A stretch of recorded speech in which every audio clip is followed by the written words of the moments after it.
ಅವಾಗ ಅವನಿಗೆ ಏನಾರ ಬ್ಲೀಡಿಂಗ್ ಆದ್ರೆ ಡಾಕ್ಟರ್ಗಳ ಹತ್ರ ಹೋದ್ರೆ ಸ್ವೆಲ್ಲಿಂಗ್ ನೀ ಜಾಯಿಂಟ್ ಮಾಡ್ಕೊಂಡು ಆಪರೇಟೇ ಮಾಡಿಬಿಟ್ಟು ಬ್ಲೀಡಿಂಗ್ ನಿಲ್ದೆ ಒಟ್ಟು ಆ ಸಫರಿಂಗ್ ಸಿಕ್ಕಾಬಟ್ಟೆ ಘೋರವಾಗಿತ್ತು ಅವರ ಸಫರಿಂಗ್. ಸೊ ಅದರ ಬೇಸಿ ಎಲ್ಲ ಯಾವಾಗ ಬಳ್ಳಾರಿ ಡಾಕ್ಟರ್ ನನಗೂ ಇದೆ ಅಂತ ಹೇಳ್ಬಿಟ್ರು, ನಮ್ಮ ಮಾಮ ಒಂದು ಪ್ರತಿ ಬೇಸಿಗೆ ರಜಕ್ಕೆ ಹೋಗ್ತೀವಲ್ಲ ನಾವು, ನಮ್ಮ ಅಜ್ಜ ಅಜ್ಜಿ ಮಾಮ, ಆ ಒಂದು ಟೈಮು ನಿಜವಾಗ್ಲೂ ಎಂಜಾಯಬಲ್ ಟೈಮ್ ಅದು. ಹಾಗೆ ನಾನು ಬಳ್ಳಾರಿಯಿಂದ ಹರಿಹರಕ್ಕೆ ಬರ್ತಾ ಇದ್ದೆ ಬೇಸಿಗೆ ರಜಕ್ಕೆ. ಆಗ ನಮ್ಮ ಮಾಮ ಹೇಳಿದರು, ನೋಡು ನಿನಗೂ ಹಿಮೋಫಿಲಿಯಾ ಇದೆ ಅಂತ ಹೇಳ್ಬಿಟ್ಟವ್ರೆ, ನೀನು ಡಾಕ್ಟ್ರ್ ಹಾಕಣ. ಈ ಡಾಕ್ಟ್ರುಗಳು ಹಿಮೋಫಿಲಿಯಾನೇ ಗೊತ್ತಿಲ್ಲ ಕಣಪ್ಪ, ನೀನು ಡಾಕ್ಟ್ರ್ ಆಗ್ಬೇಕು, ಇದ್ರ ಬಗ್ಗೆ ಸಂಶೋಧನೆ ಮಾಡಬೇಕು, ಇದ್ರ ಬಗ್ಗೆ ನೀನು ಕೆಲಸ ಮಾಡಬೇಕು, ಇದು ಏನು ಮೆಡಿಸಿನ್ಸೇ ಇಲ್ಲ, ಏನು ಮಾಡಬೇಕು ಅಂತ ಹೇಳ್ತಾ ಇದ್ದೆ. ನಾನು ಈ ಕಿವಿಲಿ ಕೇಳಿ ಈ ಕಿವಿಲಿ ಬಿಡ್ತಿದ್ದೆ, ಯಾಕಂದರೆ ನಾನು ಪೈಲಟ್ ಆಗ್ಬೇಕು, ಏನೋ ನಮ್ಮ ಮಾಮ ಹೇಳ್ತಾನ ಅಂತಂದು ಸುಮ್ಮನೆ. ಬಟ್ ಒಂದು ಬೇಸಿಗೆ ರಜೆ ಬಂದಾಗ ನಮ್ಮ ಮಾಮನಿಗೆ ವಿಪರೀತ ತಲೆನೋವು ಶುರುವಾಯಿತು ಮನೇಲಿ. ನಾನು ಇದ್ದೀನಿ, ಜೊತೆಗಿದ್ದೀನಿ, ಹೈಸ್ಕೂಲ್ ಹುಡುಗ ಇದ್ದೀನಿ. ಅವ್ರು ವಿಪರೀತ ತಲೆನೋವು ಶುರುವಾದಾಗ ಏನು ಮಾಡಿದರು, ಇದೇ CG ಹಾಸ್ಪಿಟ್ಲಿಗೆ ನನ್ನ ಜೊತೆಗೆ ಕರ್ಕೊಂಡು ಟ್ರೈನಲ್ಲಿ ಪ್ಯಾಸೆಂಜರಲ್ಲಿ ದಾವಣಗೆರೆಗೆ ಬಂದು ಇದೇ ಚಿಗಟೇರಿ ಆಸ್ಪತ್ರೆ. ಅಲ್ಲಿ ಹೋದರೆ ಅಲ್ಲಿ ಡಾಕ್ಟ್ರಿಗೆ ನಮ್ಮ ಮಾಮ ಹೇಳ್ತಾ ಇದ್ದಾರೆ, ಡಾಕ್ಟ್ರೇ ನನಗೆ ಹಿಮೋಫಿಲಿಯಾ ಇದೆ, ನನಗೆ ಬ್ರೈನಲ್ಲಿ ಬ್ಲೀಡಿಂಗ್ ಆಗೋ ಒಂದು ಸೂಚನೆ ಇದೆ, ಅನುಭವ ಆಗ್ತಾ ಇದೆ, ನನಗೆ ಒಂದು 2-3 ಬ್ಲಡ್ ಕೊಡಿ, ನಾನು ಉಳಿತೇನೆ ಅಂತ ಅಂಗಲಾಚಿಸಿದೆ.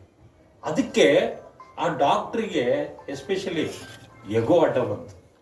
ಏನಯ್ಯ ನೀನು, ನಾನು ಡಾಕ್ಟ್ರ ನೀನು ಡಾಕ್ಟ್ರ, ನನಗೆ ಬ್ಲಡ್ ಕೊಡು ಅಂತೀಯಲ್ಲ ನೀನು, ನಿಂದು ಡಯಾಗ್ನೋಸಿಸ್ ರಿಪೋರ್ಟ್ ಕೊಡು, ಅದು ಕೊಡು ಇದು ಕೊಡು ಅಂತ ಹೇಳಿ ಸರಿ ಬೈದು ನಮ್ಮಿಬ್ಬರನ್ನು ಹೊರಗೆ ಹಾಕಿದ್ರು. ಒಂದು ಇದು ಸೈನುಸೈಟಿಸ್ ಇರಬೇಕು ಅಂತ ಅವರು ಒಂದು ನೋವಿನ ಮಾತ್ರೆ ಅವು ಇವು ಬರೆದು ನಮ್ಮನ್ನು ಹೊರಗೆ ಹತ್ತಿದ್ರು. ನಿಮಗೆ ನೋಡಿ, ಚಿಗಟೇರಿ ಆಸ್ಪತ್ರೆ ಎದುರುಗಡೆಗೆ ವಿಶ್ವೇಶ್ವರಯ್ಯ ಪಾರ್ಕ್ ಇದೆ. ಆ ಪಾರ್ಕಿಗೆ ನಾವಿಬ್ಬರೂ ಹೋಗಿ, ನಾನು ಪುಟ್ಟ ಬಾಲಕ, ನಮ್ಮ ಮಾಮ ಅವರು ಅಂದರು, ಅದಕ್ಕೆ ಕಣೋ ನೀ ಡಾಕ್ಟ್ರ್ ಆಗಬೇಕು, ನೀ ಡಾಕ್ಟ್ರ್ ಆಗಬೇಕು. ಆವಾಗ ಅವರು ಎಂಥ ಪೇಯ್ನು ಅಂದರೆ, ಆ ಕಲ್ಲು ಬೆಂಚ್ ಮೇಲೆ ಮಲಗಿ ಅವ್ರು ಕೂದಲು ಕಿತ್ಕೊಳ್ಳೋರು, ಅಷ್ಟು ಪೇಯ್ನು ಅವರಿಗೆ. ಏನು ಕೊನೆಗೆ ನಾವು ನಿಸ್ಸಹಾಯಕರು, ಅಸಹಾಯಕತೆಯಿಂದ ನಾವು ವಾಪಸ್ ಮನೆಗೆ ಹೋದ್ವಿ ಹರಿಹರದಲ್ಲಿ. ಇಡೀ ಕುಟುಂಬ ಅಸಹಾಯಕತೆಯಿಂದ ಅವರು ಸುತ್ತಲೂ ನಿಂತು ಅವರು ಇಂಚಿಂಚು ಸಾಯೋದನ್ನ ನಾವು ಕಣ್ಣಾರೆ ನೋಡಬೇಕಾಯ್ತು.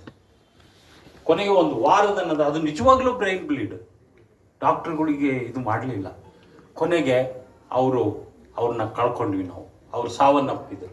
ಆ ಒಂದು ಇಂಚಿಂಚು ಸಾಯೋದನ್ನ ನೋಡಿದ್ದ ನಾನು ಸಣ್ಣ ಹುಡುಗನಾಗಿದ್ದೆ. ಅವತ್ತೇ ನಾನು ನಿರ್ಧಾರ ಮಾಡಿದೆ, ಎಷ್ಟೇ ಕಷ್ಟ ಆಗಲಿ ನಾನು ಡಾಕ್ಟ್ರ್ ಆಗಲೇಬೇಕು ಅಂತ. ಸೊ ನನಗೂ ಈ ತೊಂದರೆ ಇದೆ, ಇದಕ್ಕೂ ನಾನಾ ಚಾಲೆಂಜಸ್ಸು. ನಾನು ಆದಷ್ಟು ಕಷ್ಟಪಟ್ಟು MBBS ಮಾಡಿದೆ ಇದೇ ಕಾಲೇಜಲ್ಲಿ. ನಂತರ ನಾನು ಯೋಚನೆ ಮಾಡಿದೆ, ನೆಕ್ಸ್ಟ್ 20 ವರ್ಷಕ್ಕೆ ನನಗೆ ಟ್ರೀಟ್ಮೆಂಟ್ ಸರಿಯಾಗಿ, ನನಗೂ ಟ್ರೀಟ್ಮೆಂಟ್ ಸರಿಯಾಗಿ ಸಿಕ್ಕಿಲ್ಲ ನಾನು ಚಿಕ್ಕ ಮಗು ಇದ್ದಾಗ. ಹಾಗಾಗಿ ನಾನು ಒಂದಲ್ಲ ಒಂದು ನನಗೆ ಈ ಡಿಸಬಿಲಿಟಿ ಕಟ್ಟಿಟ್ಟ ಬುತ್ತಿ ಅಂತ ನನಗೆ ಯಾವಾಗಲೇ ಅರ್ಥ ಮಾಡಿಕೊಂಡೆ. ಹಾಗಾಗಿ ನಾನು MD ಪೆಥಾಲಜಿ ಆಯ್ಕೆ ಮಾಡಿಕೊಂಡೆ. ಯಾಕೆ ಅಂದರೆ ಪ್ರತಿಯೊಬ್ಬರು ಹಾಸಿಗೆ ಇದ್ದಷ್ಟು ಕಾಲು ಚಾಚಬೇಕು ಅಂತಾರೆ. ಸೊ ನನ್ನ ಲಿಮಿಟೇಷನ್ ನನಗೆ ಗೊತ್ತು. ನಾನು ಕೌನ್ಸಿಲಿಂಗಲ್ಲಿ MS ಆಪ್ಥಾಲ್ಮಾಲಜಿ ಸಿಕ್ತು ನನಗೆ.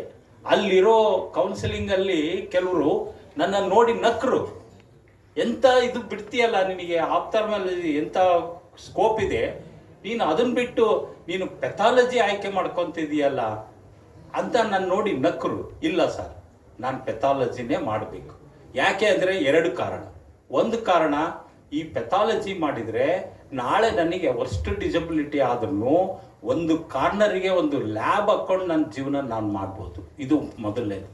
ಎರಡನೇದು, ಈ ಫೀಲ್ಡಲ್ಲಿ ಇಳಿಲಿಕ್ಕೆ ಈ ಪರಿಣಿತಿ ತುಂಬ ಇಂಪಾರ್ಟೆಂಟ್ ಅಂತ ಅರ್ಥ ಮಾಡಿಕೊಂಡೆ. ಸೊ ಹಾಗಾಗಿ ರಕ್ತ ರೋಗದಲ್ಲಿ ನನ್ನ ಬ್ಲಡ್ ಬ್ರದರ್ಸ್ಗೆ ವರ್ಕ್ ಮಾಡಲಿಕ್ಕೆ ನಾನು ಪೆಥಾಲಜಿನೇ ಆಯ್ಕೊಂಡಿದ್ದು ಸೂಕ್ತ ಅಂತ ಅನ್ನಿಸ್ತು. ಹಾಗಾಗಿ ಎಲ್ಲ ಇದರಲ್ಲಿ ಆಯಿತು. ಇನ್ನು ಹೆಚ್ಚು ಸಮಯ